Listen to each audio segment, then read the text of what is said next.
மற்றவங்களுக்காக தன்னை மாற்றிக்காம மனசாட்சிப்படி மட்டுமே நான் நடத்துக்குவேன்னு சொல்கிற அழகுமதியை உங்களுக்கும் பிடிக்குமா? அப்போ இந்த வீடியோவுக்கு லைக் பண்ணிட்டு வாங்க நாளைக்கான ப்ரமோக்கான ப்ரிடிக்ஷன் என்னன்னு பார்க்கலாம்.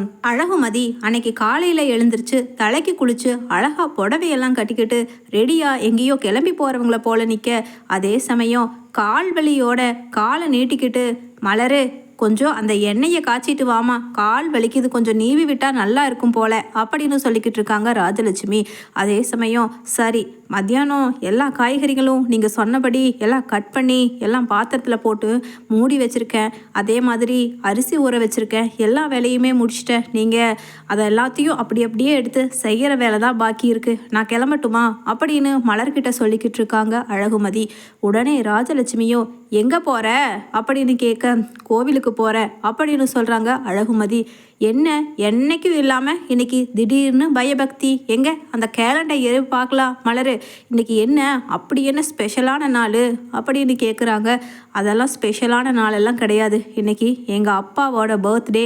நான் வழக்கமாக பெருமாள் கோவிலுக்கு ஒவ்வொரு வருஷமும் எங்கள் அப்பா பர்த்டே அன்னைக்கு போவேன். அதனால தான் இன்றைக்கும் போகணும்னு சொல்லி கிளம்பி இருக்கேன் அப்படின்னு அங்கே அழகுமதி சொல்ல, உடனே ராஜலட்சுமியும் போயிட்டு ஒரு 3 மணிக்குள்ளே திரும்ப வந்துடு, நாங்கள் 2 பேரும் மார்க்கெட் போக வேண்டியது இருக்குது அப்படின்னு சொல்ல, 3 மணிக்குள்ளே நான் வந்துடுவேன் அப்படின்னு சொல்லிட்டு அழகுமதியும் கிளம்பி கோவிலுக்கு போகிறாங்க.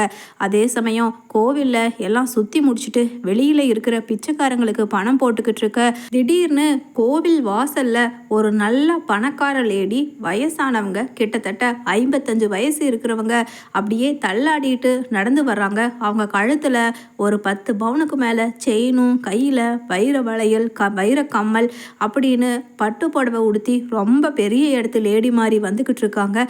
அதை கண்டுக்காம இங்கே அழகுமதியும் பிச்சைக்காரங்களுக்கு பணம் 10 ரூபா 10 ரூபான்னு ஒவ்வொரு பிளேட்லையும் போட்டுக்கிட்டே வெளியில் போய்கிட்டு இருக்க, திடீர்னு அந்த லேடி மயக்கம் போட்டு விழுந்துடுறாங்க.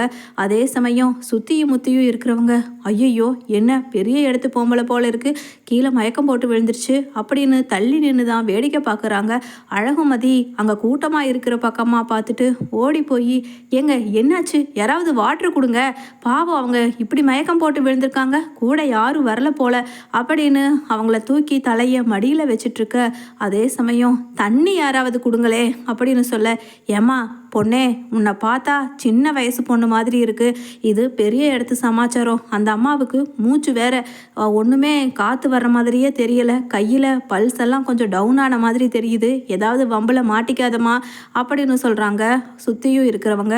உடனே அழகுமதி சொல்கிறாங்க, ஏங்க உங்களை மாதிரி மனசாட்சி இல்லாமல் என்னால் இருக்க முடியாதுங்க, தண்ணியை மட்டும் தயவு செஞ்சு யாராவது கொடுங்க, அதுக்கப்புறம் என்ன நடக்குமோ நான் பார்த்துக்கிறேன் அப்படின்னு அழகுமதி போல்டாக சொல்ல, என்னமோ பண்ணிக்கமா, உனக்கு விவரம் தெரியலன்னு நாங்கள் சொல்லிட்டோம், இந்தா தண்ணியை கொடுத்துட்டு நம்ம இங்கே இருக்க வேண்டாம், கடைசியில் நம்மளை எங்கேயாவது சாட்சி கீழ்ச்சின்னு போலீஸ் ஸ்டேஷனு கோர்ட்டுன்னு வளையருக்கு கூப்பிட்டா என்ன பண்ணுறதுன்னு அங்கே ஒருத்தர் மாற்றி ஒருத்தர் கிசுகிசுப்பாக பேச கலைஞ்சு போயிடுறாங்க.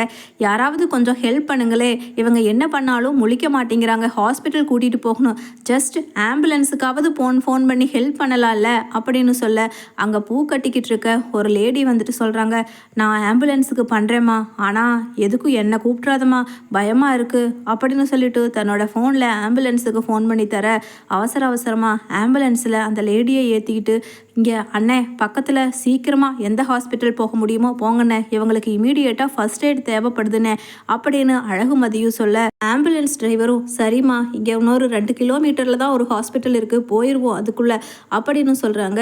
அதே சமயம் அங்கே அக்கம் பக்கத்தில் இருக்கிறவங்க ஸ்டேஷனுக்கு ஃபோன் பண்ணி, இப்படி கோவில் வாசலில் ஒரு லேடி மயக்கம் போட்டு விழுந்துட்டாங்கங்க, யாருமே அவங்க கூட வரல, எதுவுமே ஃபோன் நம்பர் லாக் போட்டு வச்சுருக்கிறதால கிடைக்கல, ஒரு பொண்ணு தான் அவங்கள கூட்டிகிட்டு இந்த ஆம்புலன்ஸில் போயிருக்கா அப்படின்னு சொல்ல, உடனே ஸ்டேஷனில் பேசுகிற சுரேஷ் சொல்கிறாரு, யாராவது காணோன்னு சொல்லி கொஞ்சம் நேரத்தில் கம்ப்ளைண்ட் வந்தால் அப்புறம் என்ன ஏதுன்னு கேட்போம், இது வரைக்கும் எந்த கம்ப்ளைண்ட்டுமே இல்லாமல் அவங்கள நாங்கள் யாருன்னு போய் தேடி கண்டுபிடிக்கிறது, நீங்களாம் ஒவ்வொன்றும் சொல்லிக்கிட்டு இருக்காதீங்கம்மா, அதுதான் அந்த லேடி கூட போயிருக்காங்கல்ல, அவங்க பார்த்துக்குவாங்க, அவங்க கரெக்டாக பார்த்து ஏதாவது ப்ராப்ளம் இருந்துச்சுன்னா எங்களை காண்டாக்ட் பண்ணும்போது இந்த விஷயத்தில் நாங்கள் இந்த கேஸில் நாங்கள் இன்வால்வ் ஆகிக்கிறோம், நீங்கள் ஃபோனை வையுங்கம்மா அப்படின்னு கோவில் பக்கத்தில் இருக்கிறவங்க கிட்ட வழக்கம் போல் போலீஸ்காரர் போல் பேசிட்டு ஃபோனை வச்சிடுறாரு அங்கே எஸ்ஐ சுரேஷ். அதே சமயம் சமயம் ஹாஸ்பிட்டலில் உள்ளே போன உடனே மேடம் இவங்க ஏதாவது டேப்லெட் இது வரைக்கும் ப்ரிஸ்கிரைப் பண்ணி கண்டினியூஸாக எடுத்துக்கிட்டு இருக்காங்களா அப்படின்னு சொல்ல உடனே அழகுமதியும் ஆஹா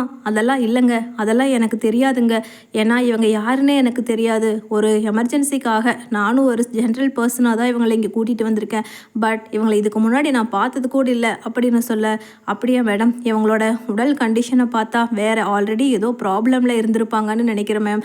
அதனால் அவங்க முதல்ல சாப்பிட்ருந்த ப்ரிஸ்கிரிப்ஷன் எல்லாமே இருந்தால் தான் என்னங்கிறத நாங்கள் ப்ரொசீட் பண்ண முடியும். இருந்தாலும் இவங்களுக்கு இப்போதைக்கு பல்ஸை நார்மலாக வச்சுருக்கிற அளவுக்கு, அதாவது டவுன் ஆகாத அளவுக்கு நாங்கள் வச்சுருக்கிறதுக்கான ட்ரீட்மெண்ட்டை மட்டும் பார்த்துக்கிட்டு இருக்கோம். அதில் இம்ப்ரூவ்மெண்ட் ஏதாவது இருந்து அவங்களா கண் விழித்து வாயை திறந்து அவங்க எந்த ஊர் என்னங்கிறத சொன்னால் ஈஸியாக நம்ம அவங்க என்ன பிரச்சனைங்கிறத அடுத்தடுத்து ப்ரொசீட் பண்ணிக்கலாம் மேடம் அப்படின்னு சொல்லிட்டு டாக்டர்ஸும் அதுக்கான ட்ரீட்மெண்ட்டை பண்ணிக்கிட்டு இருக்க திடீர்னு அந்த லேடி கண் விழிச்சிடுறாங்க.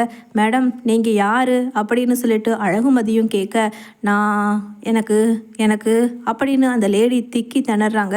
எனக்கு இந்த ட்ரீட்மெண்ட் எல்லாம் ஒத்து வராதுங்க, என்னை வீட்டில் கொண்டு போய் விடுங்க. என் பசங்க என் கணவர்னு அவங்க எல்லாம் பெரிய ஹாஸ்பிட்டல் டெல்லியில் இருக்குது, அங்கே தான் எனக்கு யூஸ்வலாக ட்ரீட்மெண்ட் பார்ப்போம். இன்றைக்கி அவங்களுக்கு தெரியாமல் கோவிலுக்கு வந்தது என்னோட பெரிய தப்பாக போச்சு அப்படின்னு சொல்லிட்டு அழுகிறாங்க. உடனே அழகுமதியோ மேடம் ஒன்றும் பிரச்சனை இல்லை, இப்போ வீட்டுக்கு போயிடுவோம், அதுக்கப்புறம் சார் இப்போ அவங்கள டிஸ்சார்ஜ் பண்ணலாம்ல அப்படின்னு டாக்டர்ஸ் கிட்ட கேட்க ஓ எஸ் இவங்களோட பல்ஸ் ரேட் நார்மல் ஆயிடுச்சு, அநேகமாக அவங்க ஜஸ்ட் ஒரு 1 or 2 டேஸ்க்கு எந்த ப்ராப்ளமும் இருக்காத அளவுக்கு ரெக்கவர் ஆகிட்டாங்க.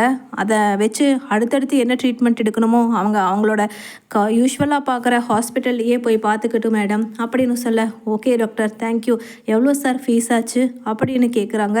இப்போதைக்கு இவங்களுக்கு கிட்டத்தட்ட ஒரு 50,000 ரூபா இந்த ட்ரீட்மெண்ட்டுக்கு மட்டும் நாங்கள் ஒரு இன்ஜெக்ஷன் போட்டதுனால காஸ்ட்லியாக இருக்குது மேடம் அப்படின்னு சொல்ல உடனே அழகுமதியும் 50,000 அப்படின்னு யோசிக்கிறாங்க. நம்மக்கிட்ட அவ்வளவு பணம் இல்லையே அப்படின்னு யோசிச்சுக்கிட்டு இருக்க அந்த லேடி இல்லைம்மா இல்லை அதெல்லாம் நீ ஒன்றும் கட்ட வேண்டாம், இந்தாங்க என்னோடய வைரம் மோதிரம், இதை வச்சுக்குங்க, என்னை விட்டுருங்க இப்போதைக்கு அப்படின்னு முடியாமல் அந்த லேடியை திரும்பவும் கூட்டிகிட்டு போய் மேடம் உங்கள் வீட்டை வழி காமிங்க அப்படின்னு அழகுமதி கூட்டிகிட்டு போகிறாங்க.